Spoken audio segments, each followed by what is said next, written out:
right. Good morning, everyone. It's good to be here today, kind of. I was talking to Sarah and John in here. John's typing away, and Sarah is, man, she's doing what she does best. But yeah, I had an issue with a 13-year-old this morning. Yes, my son. I know I don't look like I should have a 13-year-old, but I do. Yeah, so anyway, we're this is going to tie into what I want to talk about this morning in a backdoor kind of way. But I just want you to know that we're all people. We all have issues. We all have blow ups, and I had mine this morning.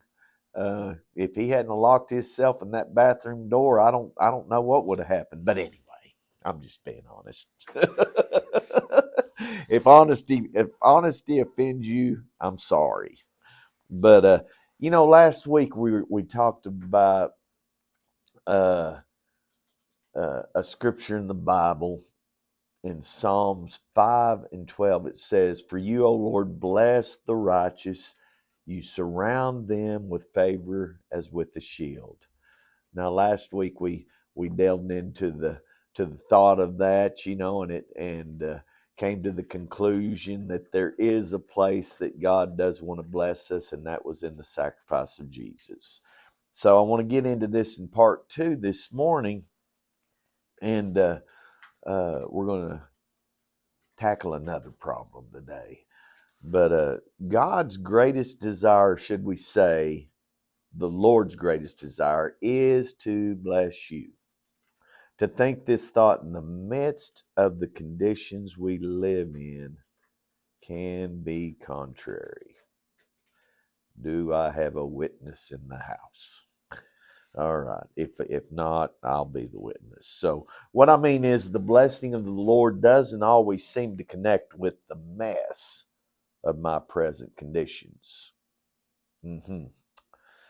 What this does is produces a feeling of frustration that becomes a condition to my everyday experience.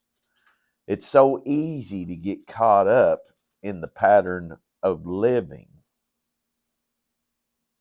I find myself living in the frustration on the inside while doing my best to cover it up on the outside. Am I the only one? I don't think so.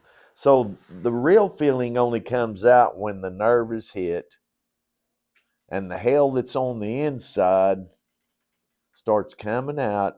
And you know what happens? It usually comes out in the midst of the people that at least want to help us the most. So that's one of those contradictions in terms, you know, because we're feeling this pressure on the inside, and we can't let it out on the outside. Why?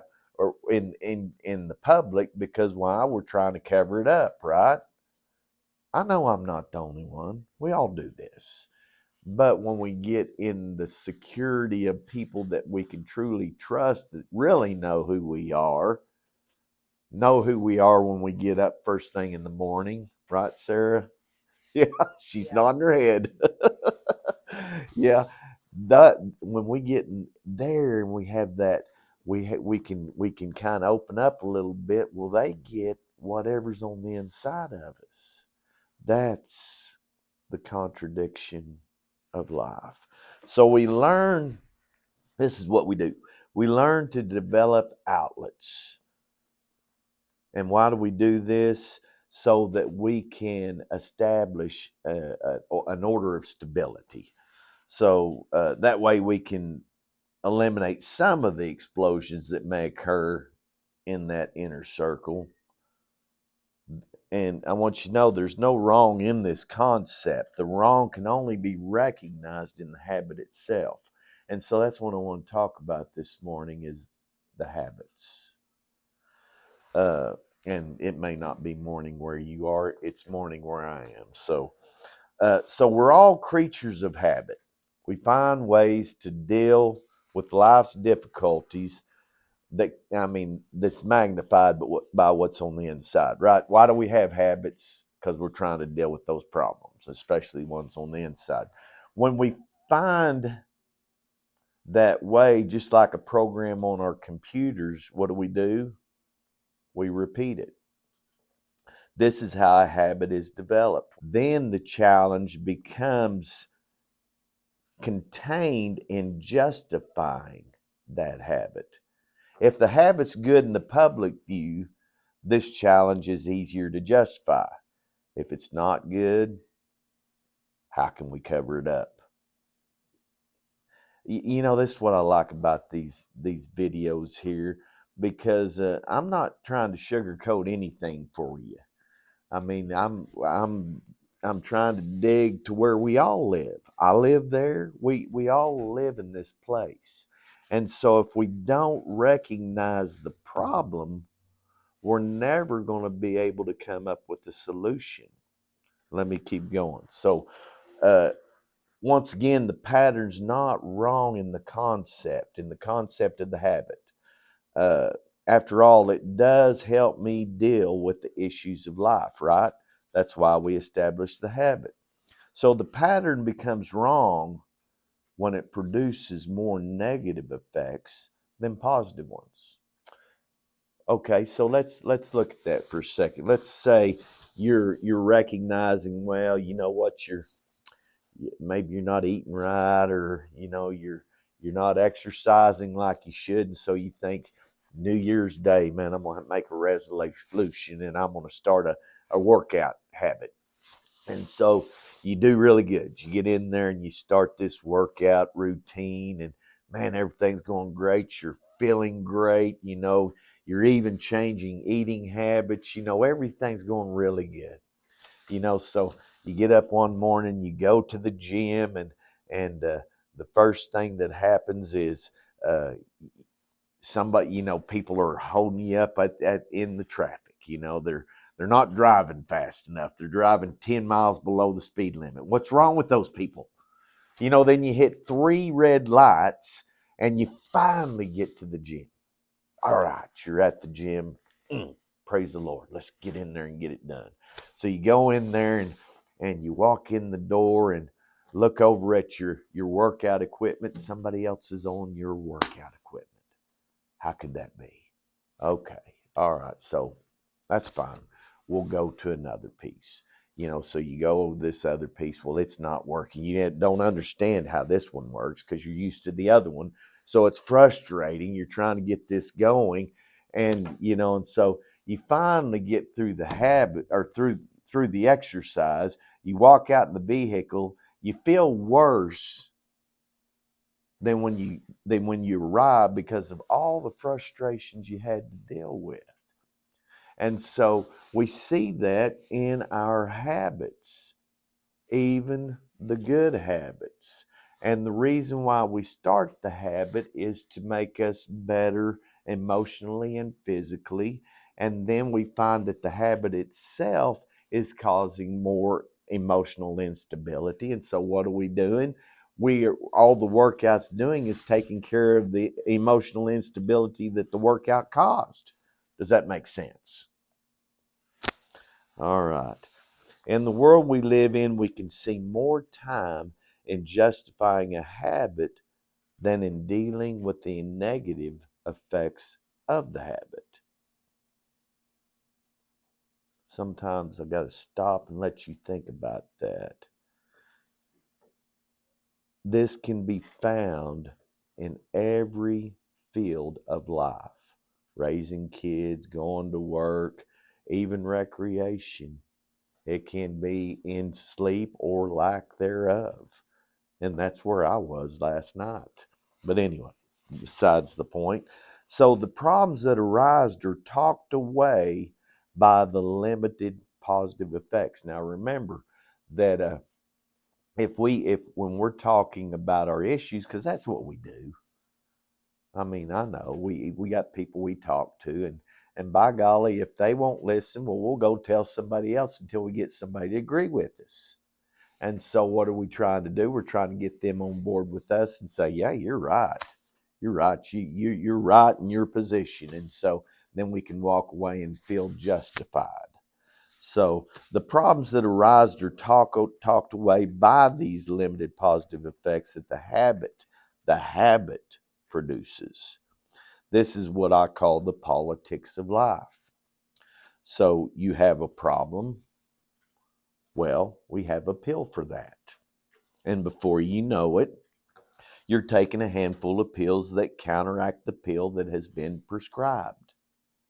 Now, I know that I'm using medical and political terms in this analogy. I'm in no way implying that all the problems are found in these fields. What I'm simply doing is using an analogy that hopefully we can all understand. What I'm trying to describe is the rat's nest that habits can produce. Even good habits can have this effect. So, I mean, if you've been listening to me any time at all, you know that you might consider to me at least different, and maybe even the thought may come that Rick is weird. Why? Because I'm always trying to come up with solutions to the problems that I see. I'm going to tell you the truth, guys. I've been this way all my life. I've tried, when if I encounter a problem, I'm looking at a way to overcome that problem. Now, in my past, I've had some good habits and I've had some really not good habits. But I've learned through all this. So the point I'm trying to make is I'm always working towards finding a positive response to any negative activity that comes across my life, your life, anybody's life. I just, in reality, I not only want to help myself, I want to help you. But even this habit can produce a negative outcome when I find myself lost in my own inabilities. Now, what does that mean? I think the hardest the hardest difficulties that we face are not the ones that are on the outside, but it's the ones that are on the inside. When we realize, well, I've got to do this, I've got to grow in this area, or I've got to accomplish this, or I've got to take care of that, the responsibility that we put upon ourselves. And what happens is, in the conditions we live in, we are limited on what we can do. Therefore, so what happens is the good, positive thought on the inside produces a negative effect because I cannot fully meet those requirements. I hope I'm making sense to you this morning, because this can really help you. So the point I'm trying to make here, we're talking about habits.